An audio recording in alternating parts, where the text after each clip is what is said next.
Hi, ಎಲ್ರಿಗೂ ನಮಸ್ಕಾರ. ನಾನು ನಿಮ್ಮ ಮೇಘ ಆತ್ರೇಯ. ಇವತ್ತು ನಾನು ನಿಮ್ಮನ್ನ ಒಂದು ಡಿಫ್ರೆಂಟ್ ಆಗಿರೋ ಪಾರ್ಕಿಗೆ ಕರ್ಕೊಂಬಂದಿದ್ದೀನಿ. ನೀವು ಆಲ್ಮೋಸ್ಟ್ ಎಷ್ಟೊಂದು ಪಾರ್ಕ್ ನೋಡಿರ್ತೀರ, ಎಲ್ಲ ಒಂಥರ ಡಿಫ್ರೆಂಟ್ ಥೀಮಲ್ಲಿ ಮಾಡಿರ್ತಾರೆ, ಏನೋ ಒಂದಿರುತ್ತೆ. ಬಟ್ ಈ ಪಾರ್ಕ್ ಬಂದು ನಮ್ಮ ಕನ್ನಡದ ಕವಿಗಳ ಥೀಮ್ ಇಟ್ಕೊಂಡು ಮಾಡಿರುವಂಥದ್ದು. ಅಂದರೆ ಜ್ಞಾನಪೀಠ ಪ್ರಶಸ್ತಿ ಬಂದಿರುವಂತಹ ಕವಿಗಳನ್ನ ಇಲ್ಲಿ ಅವ್ರ ಬಗ್ಗೆ ಡೀಟೇಲ್ಸ್ನ ಹಾಕಿ, ಹಾಗೆ ಅವ್ರದ್ದು ಒಂದು ಪ್ರತಿಮೆ ಥರ ಮಾಡಿ ಚಿಕ್ಕದಾಗಿ ಚೆನ್ನಾಗಿ ಮಾಡಿದ್ದಾರೆ. ಸೊ ಪಾರ್ಕ್ ಹೇಗಿದೆ ಅಂತ ನೋಡೋ ಕುತೂಹಲ ನಿಮಗಿದೆಯಾ?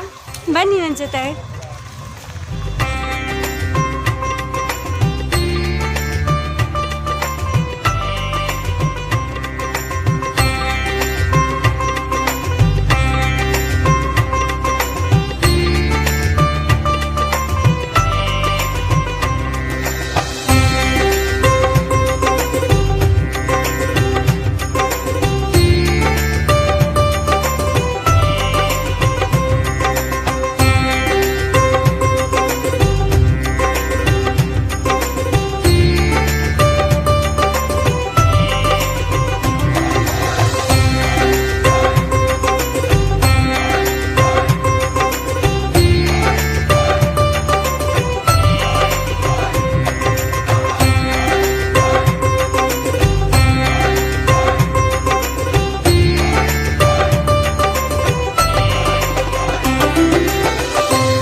ಇಲ್ಲೇ ಪಕ್ಕದಲ್ಲಿ ಇನ್ನೊಂದು ಪಾರ್ಕ್ ಇದೆ.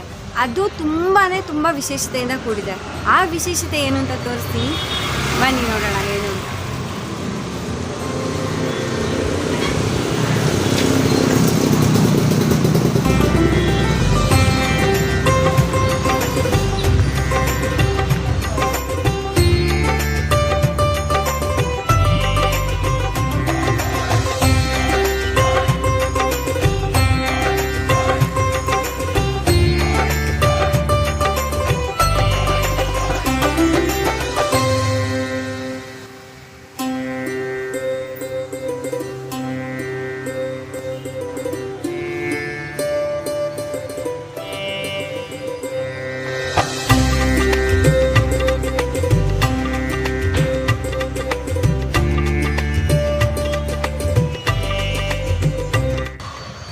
ಯಾವ್ದಾದ್ರು ಒಂದು ಪಾರ್ಕಲ್ಲಿ ಈ ಥರ ಥೀಮ್ ಸೀಟ್ ಮಾಡಿದ್ರೆ ನಿಜವಾಗ್ಲೂ ಒಂಥರ ಪೀಸ್ಫುಲ್ ಆಗಿರುತ್ತೆ. ಬಂದವ್ರಿಗೆಲ್ಲ ಒಂಥರ ಮನಸ್ಸಿಗೆ ಶಾಂತಿ ಮತ್ತು ನೆಮ್ಮದಿನ ಸಿಗುತ್ತೆ. ಇಲ್ಲಿ ಬಂದು ಒಂದು 2 ನಿಮಿಷ ಹೀಗೆ ಅಡ್ಡಾಡ್ಕೊಂಡು ಹೋದರೆ ಸಾಕು, ತುಂಬಾ ಖುಷಿ ಆಗುತ್ತೆ ಅಲ್ವಾ?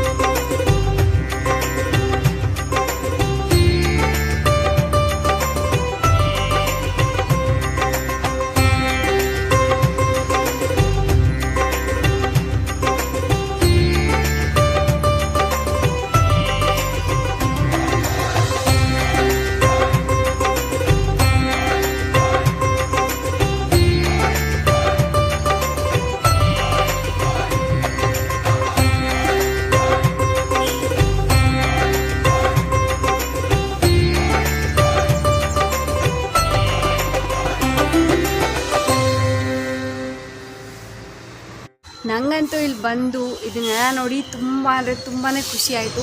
ಎಲ್ಲೋ ಒಂದು ಕಡೆ ನಮ್ಮ ಕನ್ನಡನ ಎಷ್ಟೊಂದು ಜನ ಸಮಸ್ಯೆಯಲ್ಲಿಟ್ಟಿದ್ದಾರೆ. ಅಂದರೆ ಕರ್ನಾಟಕದಲ್ಲಿ ಕನ್ನಡಕ್ಕಾಗಲಿ ಕನ್ನಡ ಧ್ವಜಕ್ಕಾಗಲಿ ಎಲ್ಲೋ ಕೆಲವೊಂದು ಕಡೆ ಬೆಲೆ ಇಲ್ದಂಗೆ ಆಗೋಗ್ಬಿಟ್ಟಿದೆ. ಅದನ್ನೆಲ್ಲ ನೋಡಿದ್ರೆ ನಮ್ಮ ಮುಂದಿನ ಪೀಳಿಗೆ ಹೇಗೆ ಬದುಕುತ್ತೆ ಅನ್ನೋದು ಒಂದು ಕ್ವಶನ್ ಯಾವಾಗಲೂ ತಲೆಗೆ ಬರುತ್ತೆ ನನಗೆ. ಈಗ ಮಾತಾಡೋಕ್ಕೆ ಲ್ಯಾಂಗ್ವೇಜ್ಗಳೆಲ್ಲದೂ ಬೇಕೇ ಬೇಕು, ಭಾಷೆಗಳು ಇಲ್ಲ ಉಪಯೋಗಿಸ್ಲಿ ಪರವಾಗಿಲ್ಲ.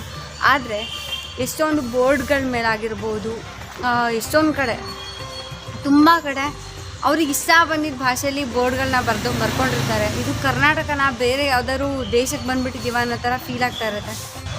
ಇದ್ರ ಬಗ್ಗೆ ಏನಾದರೂ ಒಂದು ಕಾರ್ಯಕ್ರಮ ಹಮ್ಮಿಕೋಬೇಕು ಅಂತ ಇಷ್ಟರಲ್ಲೇ ಪ್ಲ್ಯಾನ್ ಮಾಡ್ತಾಯಿದ್ದೀವಿ. ಸೊ ದಯವಿಟ್ಟು ಸಪೋರ್ಟ್ ಮಾಡಿ, ಅದಕ್ಕೆ ದಯವಿಟ್ಟು ನಿಮ್ಮ ಬೆಂಬಲ ನೀಡಿ. ಎಲ್ಲ ಕನ್ನಡಿಗರ ಬೆಂಬಲನೂ ಬೇಕು. ಪ್ರತಿಯೊಬ್ಬರು ಇದರಲ್ಲಿ ಭಾಗವಹಿಸಬೇಕು ನಮ್ಮ ಜೊತೆ. ಆ ಕಾರ್ಯಕ್ರಮ ಏನು, ಅದ್ರ ವಿಷಯ ಏನು, ಅದ್ರ ಥೀಮ್ ಏನು, ಇಷ್ಟರಲ್ಲೇ ನಾನು ನಿಮಗೆ ಅದನ್ನು ಹೇಳ್ತೀನಿ. ಈ ನಮ್ಮ ಕನ್ನಡನ ಉಳಿಸೋಕ್ಕೆ ಎಲ್ಲ ಕನ್ನಡಿಗರು ಒಟ್ಟಿಗೆ ಸೇರಿಕೊಳ್ಳೋಣ. ಹೀಗೆ ನಮ್ಮ ಕವಿಗಳು ನಮಗೋಸ್ಕರ, ನಮ್ಮ ಮನಸ್ಸು ಖುಷಿಯಾಗೋದಕ್ಕೋಸ್ಕರ ಅವರು ಏನೋ ಬರೆದು ಅವರ ನಾಲೆಡ್ಜ್ನೆಲ್ಲ ಅದರಲ್ಲಿ ಹಾಕಿ ಪೂರ್ತಿ ಕಂಪ್ಲೀಟಾಗಿ ಇನ್ವಾಲ್ವ್ ಆಗಿ ನಮ್ಮ ರಾಜ್ಯಕ್ಕೆ ಕೊಡುಗೆ ಕೊಟ್ಟಿದ್ದಾರೆ. ಅದರಲ್ಲೂ ಜ್ಞಾನಪೀಠ ಪ್ರಶಸ್ತಿಗಳನ್ನ ಅಷ್ಟೊಂದು ತೊಗೊಳೋದೇನು ಚಿಕ್ಕ ವಿಷಯನೇ ಅಲ್ಲ. 8 ಜ್ಞಾನಪೀಠ ಪ್ರಶಸ್ತಿಗಳನ್ನ ತೊಗೊಳೋದು ಚಿಕ್ಕ ವಿಷಯನೇ ಅಲ್ಲ. ನಮ್ಮ ಕನ್ನಡ ಎಷ್ಟು ಶ್ರೀಮಂತ ಭಾಷೆ ಅಂತ ಅಂದರೆ ಅದು ನಮ್ಗೆ ಆಲ್ರೆಡಿ ಗೊತ್ತಿರೋ ವಿಷಯ ಅಲ್ವಾ. ಹಾಗಾಗಿ ಕನ್ನಡನ ಆದಷ್ಟು ಬಳಸೋಣ, ಬೆಳೆಸೋಣ. ಸಿರಿಗನ್ನಡ ಗೆಲ್ಗೆ ಚಾನಲ್ಗೆ ಇನ್ನೂ ಸಬ್ಸ್ಕ್ರೈಬ್ ಆಗಿಲ್ಲ ಅಂದರೆ ಚಾನಲ್ನ ಸಬ್ಸ್ಕ್ರೈಬ್ ಮಾಡ್ಕೊಳ್ಳಿ. ಹಾಗೆ ಪಕ್ಕದಲ್ಲಿ ಕಾಣುವಂಥ ಬೆಲ್ ಸಿಂಬಲ್ ಕೂಡ ಕ್ಲಿಕ್ ಮಾಡಿ. ಅದರಿಂದ ಎಲ್ಲ ವೀಡಿಯೋಗಳ ನೋಟಿಫಿಕೇಷನ್ ನಿಮಗೆ ಮೊದಲು ಸಿಗ್ತಾ ಹೋಗುತ್ತೆ. ಲವ್ ಯು ಜಿಂದಗಿ ಅಂತ ಹೇಳ್ತಾ ಇಲ್ಲಿಗೆ ಈ ವಿಡಿಯೋನ ಮುಗಿಸ್ತಾ ಇದ್ದೀನಿ. ನಮಸ್ಕಾರ.